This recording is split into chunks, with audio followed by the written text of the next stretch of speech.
머니머니 시즌2 시작하겠습니다. 오늘은 2년 연속으로 이코노미스트 부분 베스트 애널리스트로 선정되신 하건영 신한투자증권 연구원님 모셨습니다. 연구원님 안녕하세요. 네, 안녕하십니까. 저희 머니머니 시청자분들께 짧게 인사 부탁드리겠습니다. 네, 안녕하십니까. 저는 신한투자증권에서 매크로 분석을 담당하고 있는 하건영 연구원입니다. 네, 오늘은 연구원님과 이제 2024년 거시경제 전망에 대해서 분석을 해보려고 합니다. 네. 지난 3월 20일이었죠. 그 미국 FOMC에서 그 제롬 파월 의장이 올해 긴축 정책을 되돌리는 작업을 시작하는 것이 적절하다. 즉 올해 금리를 인하하겠다는 입장을 좀 내비쳤는데 네. 사실 올해 들어서는 이제 금리 인하 기대가 계속 후퇴하던 상황이었었잖아요. 좀 이제 파월 의장이 좀 어떤 배경에서 이런 말을 하게 된 걸까요? 우선 왜 이 시점에서 금리 인하 기대가 후퇴가 됐는지, 그리고 왜 파월 연준 의장은 지금 현재 그 기대를 좀 되돌리면서 통화 완화에 대한 기대를 유지했는지, 이 두 가지 좀 보셔야 될 것 같은데요. 연초 이후에 금리 인하 기대가 좀 후퇴가 됐던 이유는 결국 미국의 물가가 예상보다 내려가지 못해서입니다. 1, 2월 들어서 이제 물가가 다시 조금 올라가는 모습들이 관찰되다 보니까 이렇게 되면은 연준이 물가 안정을 위해서 금리 인하에 대한 얘기들을 좀 하면 안 되는 거 아니냐, 이런 이제 시각들이 좀 있었거든요. 근데 그럼에도 불구하고 파월 연준 의장이 지난 3월 FOMC 회의에서 우리는 금리 인하에 대해서 여전히 유효한 시나리오로 보고 있다라는 식의 이러한 얘기들을 해줬는데, 그 이유의 근간에는 연준은 최근에 1, 2월 달에 물가 지표가 올라가더라도 이 디스인플레이션, 즉 물가가 서서히 떨어질 것이다라는 그 추세 자체는 유효하다라고 봤던 것 같아요.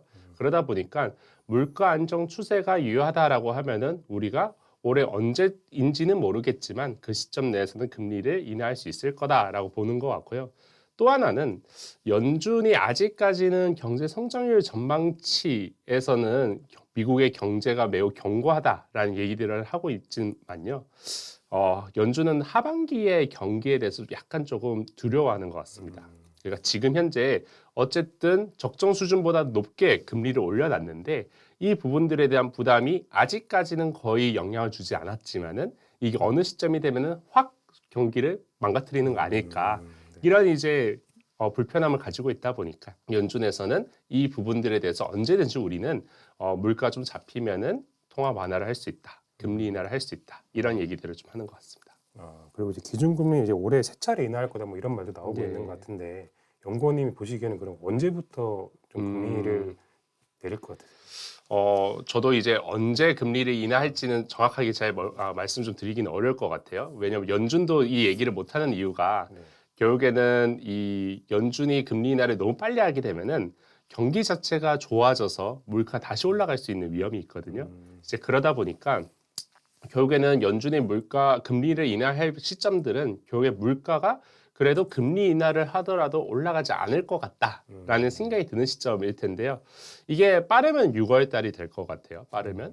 근데 늦으면은 아마 금년도 7월 달 또는 9월 달로 밀릴 가능성이 있는데, 저는 만약에 6월 달에 금리 인하를 하면은 올해 금리 인하 폭은 50bp, 즉 2번으로 끝날 가능성도 있다라고 보고 있어요. 왜냐하면 6월 달 금리 인하는 실제로는 선제적인 금리 인하 가능성이 좀 높아 보이거든요.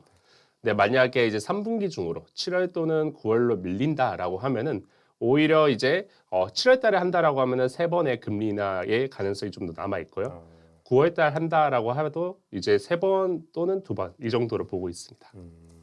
그리고 이제 최근에 좀 이슈가 된 게 전 세계에서 유일하게 마이너스 금리를 고수해온 일본인데요. 17년 만에 금리를 인상을 했어요. 근데 이제 환율에는 좀 어떤 영향을 주고 있나요?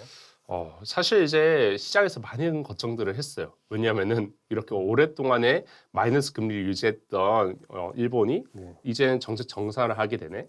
그렇게 되면은 지금 현재 미국이라든지 해외로 많이 빠져나갔던 이 엔캐리 트레이드 자금들, 그러니까 일본에 저리로 대출을 해서 투자했던 자금들이 갑작스럽게 다시 일본으로 다시 돌아오면서 엔화 강세를 유발하지 않겠냐라는 이런 우려들이 있다 보니까 시장에서는 엔달러 환율이 급격하게 떨어질 가능성을 좀 걱정을 했습니다.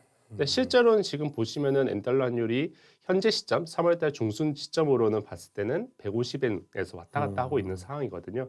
실제로 이제 엔달러 환율이 그렇게까지 왔다 갔다 하지 않고 있습니다. 변동성이 그냥 150엔에서 왔다 갔다 하지 않고 있는데 그 이유가 뭘까를 보면은 BOJ가 금리를 이제 인상을 시켰어요. 그리고 여러 가지 YCC 철폐라든지 여러 가지 이제 리츠라든지 ETF 매입 프로그램을 이제는 없앴습니다. 그럼에도 불구하고 향후에 추가적인 긴축에 대한 부분들, 금리 인상에 대한 부분들은 매우 서서히 가져가겠다. 그리고 우리는 이 부분들에 대해서 좀 더 정책에 대한 효과를 지켜보고 나서 정책을 결정하겠다라는 다음 스텝에 대한 부분들을 연속적으로 가져가기보다는 매우 그 시차를 두고 좀 전개할 것이다라고 얘기를 하다 보니까 시장에서는 이번이 BOJ가 정책 정상을 했지만은 이번 이후에 다음번은 좀 늦게 나오는 거 아니냐라는 생각들을 했던 거고요.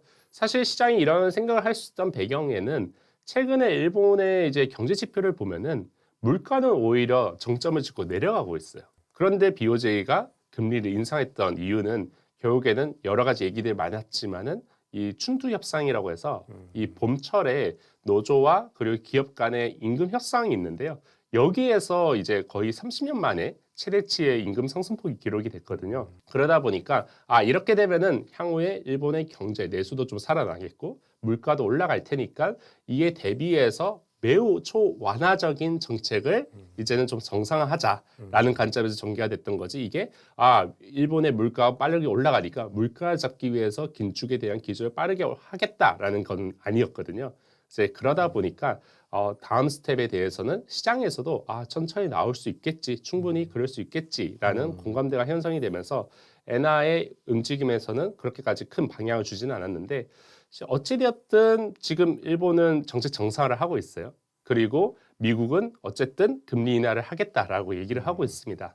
그래서 장기적인 방향에서는 엔달러 환율은 점차 떨어질 거예요. 근데 그 속도가 시장에서 예상하는 만큼 우려했던 만큼 급격하게 떨어지기보다는 매우 완만하게 떨어지지 않겠냐. 그리고 이러한 임금 상승에 대한 결과물이 내수에 이제 파급되는 시차가 이제 좀 있잖아요. 시차를 감안해 보면 아마 하반기 정도가 돼야지 일본의 내수가 점차 올라가면서 물가가 좀 올라갈 수 있겠네라는 생각이 들 텐데 그 시점부터 아마 엔화 강세가 좀 더 빠르게 좀 전개가 되지 않겠냐. 그 전까지는 완만한 속도로 내려온다라고 보고 있습니다. 엔달러는. 그럼 이제 일본 경제에 좀 이런 그 변화가 좀 우리 주식 시장에는 좀 어떤 영향을 줄까요? 그렇죠. 그러니까 처음에 이제 시장에서 우려했던 부분들은 엔화 강세가 되면은 지금 해외로 투자했던 자금들이 한꺼번에 다시 돌아오면서 그로 인해서 금융시장의 유동성 충격을 좀 우려를 했던 거거든요. 변동성 확대라든지. 근데 이제 이 부분들은 아직 나타나지 않을 가능성이 높다라는 거죠. 현재 시점만 봤을 때는요. 그러면 이제 일본 경제가 좋아져서 엔화가 강세가 되면은 한국의 경제나 금융시장이 어떤 식으로 반영할 것이냐를 봤을 때 단편적으로 보면은 긍정적이죠. 왜냐하면 일본의 수요도 올라오고 그리고 엔화가 강세가 되면은 한국과 일본은 그래도 비슷한 품목들을 수출을 하는데 특히나 이제 자동차 같은 게 대표적이겠죠. 그러면 일본의 이제 자동차 가격은 상대적으로 엔화가 강세가 되면은 좀 비싸지게 되거든요. 해외 이제 수출 가격들이. 이제 그러면은 결국에는 상대적인 가격 경쟁력 측면에서 한국 입장에서는 자동차 업체들이 좋으니까 이러한 엔화 강세에 대한 수혜주들이 좋아지는 것처럼 보이고 실질적으로 그렇게 반응을 할 수는 있겠지만은 저는 이제 이 엔화 강세에 대한 효과, 엔화 약세에 대한 효과 이런 것들이 과거 10년 전과 비교했을 때 지금 많이 떨어졌다. 그 영향력이 많이 사라졌다라고 말씀을 좀 드리고 있습니다. 왜냐? 10년 전과 지금에 비교해 보시면은 지금 이제 미국이라든지 유럽이라든지 그냥 그 각각의 이제 자동차 회사들이 그냥 그쪽에다가 공장이 지어요. 그러다 보니까 이 엔화 강세, 엔화 약세 이런 이제 환율 변동에 따른 수출 가격 경쟁력에 대한 차이가 과거보다는 차이가 없다라는 게 첫 번째 이유인 것 같고요. 두 번째 같은 경우에는 한국도 일본의 자본재들을 많이 수입하거든요. 중간재라든지. 이제 그러다 보니까 이쪽에서 나오는 마이너스 효과도 있다. 그래서 예전에는 엔화가 너무 빠르게 약세가 되다 보니까 한국 경제가 안 좋은 거 아닌가? 아니면 한국의 이 기업들이 이제 타격을 받는 거 아닌가라고 했지만은 뭐 현대차 실적이라는 거 보시면 좋잖아요. 이제 이런 것들이 과거에 비해서 좀 영향이 많이 퇴색됐다. 반대로 말하면 엔화가 강세가 되더라도 그 부분들에 대한 반사 수혜도 좀 축소가 될 가능성이 있다라고 말씀 좀 드리고 있습니다. 그리고 이제 뭐 작년도 그렇고 올해도 좀 가장 핫한 기업이 엔비디아인 것 같아요. 뭐 미국 증시가 뭐 계속 사상 최고가를 기록하고 있고 얼마 전에 또 비트코인도 1억 원을 또 넘어서 뭐 에브리싱 랠리라는 말도 나오고 있는데 이런 현상이 좀 복합적인 원인인 것 같은데 네. 왜 이런 현상이 좀 나타나는 거고 앞으로 좀 언제까지 이런 모습들이 지속이 될까요? 일단은 우리가 알고 있는 경기 사이클과는 좀 별개의 현상들이 나오는 시점이라고 봐주시면 될 것 같아요. 우리가 흔히 알고 있는 경기 사이클은 네. 평균 주기가 3년에서 5년 정도로 움직이는 단기 변동 사이클이에요. 네. 그래서 한국이 이제 대표적인 이러한 경기 사이클에 민감한 국가 중 하나입니다. 반도체를 생각해 보시면 될 것 같아요. 반도체가 한 1년 반 정도 좋아졌다가 1년 반 안 좋아지고 네. 평균 이제 3년의 주기를 갖고 움직이거든요. 근데 그게 어떠한 사이클이냐면은 제조업 경기의 재고 순환 사이클과 유사합니다. 그래서 흔히 이제 경제학자들은 이거를 키친 파동이라고 많이 얘기를 하는데요. 그래서 이 주기에 많이 연동되는 게 일반적인 사이클, 우리가 체감하는 사이클인데 네. 지금 현재는 새로운 이제 기술 혁신이 나타난 거죠, 사실은. 그래서 90년대 IT 이제 닷컴 버블 이전에 이러한 정보통신 혁명에 이어서 이번에는 AI 혁명 이게 이제 나오는 건데요. 이제 이렇게 새로운 이제 공급 법칙 이러한 새로운 기술로 도입되는 신규 수요의 창출은 사실 기존에 말씀드렸던 3년, 5년에 대한 주기랑 별개로 좀 움직이게 됩니다.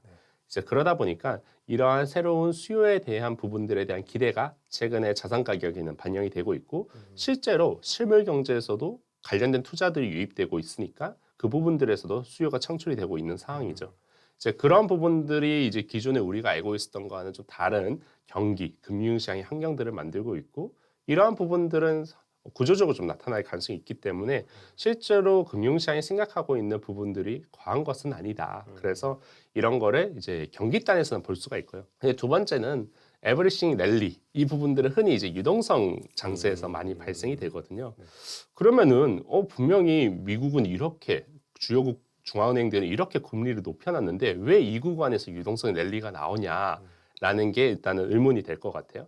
근데 이게 결국에는 크게 두 가지 이유가 있을 것 같아요. 뭐 세 가지도 될 수 있을 것 같고요. 일단 첫 번째는 어쨌든 금리의 레벨은 절대적으로 높지만은 방향은 내려갈 거다. 항상 금융시장은 이 모멘텀을 중요하게 보거든요. 근데 지금까지는 긴축에 대한 강도가 최고조였는데 이제는 인하가 될 거다. 그래서 내려갈 거다. 이런 이제 부분들에 대한 방향성에서 긍정적인 부분이 첫 번째로 있을 것 같고요. 두 번째는 실제로 시중에서 인지하는 것과 달리 시중의 이제 유동성은 공급이 되고 있습니다. 정부랑 중앙은행으로부터의 유동성이 공급되고 있어요. 그게 왜 그러냐? 약간 좀 복잡하긴 한데요. 이게 연준이 돈을 풀어도요. 이 돈들이 시중에 다 전달이 되는 게 아니에요. 일부는 이제 연준에도 다시 예치가 되는 규모들이 좀 있습니다. 네. 특히나 이 신용 창출을 하지 못하는 부분들이 영래포라든지 아니면은 재무부 일반 계정이라 불리는 이러한 부분들이 있는데요. 작년 이제 상반기까지는 이쪽에 돈이 너무 많이 들어가 있었어요. 네. 그러니까 돈을 풀어도 이 돈들이 다 연준 내에서 묶여 있다 보니까 시중에서 유동성이 돌지 않았거든요. 그런데 작년 4분기부터 네. 이렇게 묶였던 돈들이 풀리기 시작을 하고 있어요. 그래서 이 부분들은 이제 제가 나중에 기회가 되면은 좀 더 자세하게 말씀 좀 드릴 수 있는데 이게 너무 복잡한 내용이라서 시중의 유동성 공급이 시장의 생각과 달리 오히려 늘고 있다. 그래서 지금 현재 유동성 랠리가 나오고 있다라고 봐주시면 되겠고 여기에 세 번째로 붙을 수 있는 게 경기에 대한 시각입니다. 초기에 이제 정부나 중앙은행이 공급해주는 초기 유동성도 좀 늘고 있는데 여기에서 작년과 달리 경기에 대해서는 지금 현재 긍정적인 시각들이 펼쳐지고 있잖아요. 네. 그러니까 신용 창출을 하고 있어요. 그래서 이걸 가지고 또 신용 창출에서 최종 유동성이 결정이 되는데 이 신용 창출로 인한 이 시중 유동성 양도 늘고 있다. 그래서 지금 현재는 유동성이 풍부하다. 그게 어떻게 보면 에버리싱 랠리의 배경이다라고 봐주시면 될 것 같습니다. 그리고 이제 올해 11월에 이제 미국 대선이 예정돼 있습니다. 예. 트럼프와 바이든의 재대결이 성사가 됐는데 예. 이제 한 8개월 정도 남았는데 이제 미국 대선 분위기에 따라서 뭐 증시도 왔다 갔다 할 것 같아요. 예. 또 이제 대선이 증시에 좀 어떻게 영향을 미칠 것 같아요? 일단 통상적으로 네. 대선 관련된 부분들은 불확실성으로 많이 생각을 합니다. 결국에는 누가 되든지 간에 결과에 대해서 어떤 식으로 경제나 아니면 산업단에서 방향이 어떻게 가져갈지 모르겠으니까 네. 이 부분들을 그냥 금융시장은 불확실하다라고 평가를 합니다. 통상적으로 이렇게 불확실성이 높은 구간에서는 기업들도 투자를 적극적으로 하지 않고요. 금융시장에서도 적극적으로 투자를 하지 않는 경향들이 높아요. 그래서 특히나 이제 바이든 정부의 정책 그리고 트럼프의 정책을 비교해 보면은 대척점에 있는 경향들이 좀 있거든요. 산업 정책에 대해서도 바이든은 친환경, 그런데 트럼프는 지금 화석연료. 여기에 바이든 같은 경우에는 이 친환경을 중심한 신성장 산업에 대한 추구, 트럼프 같은 경우에는 전통 산업에 대한 부활, 뭐 자동차도 내연기관, 네. 아니면 찰광, 화학. 여기에 이제 무역 정책들도 큰 틀은 비슷하죠. 미국 우선주의라는. 그런데 약간 속도가 좀 달라요. 바이든은 디리스킹이라고 해서 약간 위험도를 좀 중국에 대한 위험도를 좀 제거하자. 조금씩 점진적으로 뭔가 자신들에게 유리하게끔 통상 정책을 펼치겠다라고 얘기를 하지만은 트럼프 같은 경우에는 그냥 한 번에 10% 보편 관세를 때리겠다. 중국에 대해서 60% 관세 떼겠다. 그러니까 지금 디커플링을 얘기를 하고 있는 상황이거든요. 이제 이런 부분들이 있다 보니까 지금 기업 입장에서 아니면은 투자자 입장에서는 아마 3분기로 들어가기 시작하면 적어도 한 9월 달 전후부터가 대선 종국이라고 많이 얘기를 하는데요. 그쯤부터는 뭔가 뚜렷한 방향성을 잡기 쉽지 않을 것 같아요. 이제 그런 부분들이 어찌 보면은 경제는 심리이다 보니까 네. 심리가 좀 위축될 가능성도 있고 그리고 불확실성도 좀 증폭되는 구간에서 굳이 금융시장에 대해서 위험도가 높은 투자를 늘릴 것이냐라고 했을 때 저는 그런 환경은 좀 아닐 것 같다. 그래서 3분기 이제 말로 가면서는 좀 쉬어가는 국면들, 대선 전까지는 이러한 모습들이 좀 나타나지 않을까라고 보고 있습니다. 예, 좋은 말씀 감사합니다. 오늘은 연구원님과 올해 경제 전망에 대해서 분석해봤습니다. 저는 조선일보 경제부 윤진호 기자였습니다. 감사합니다.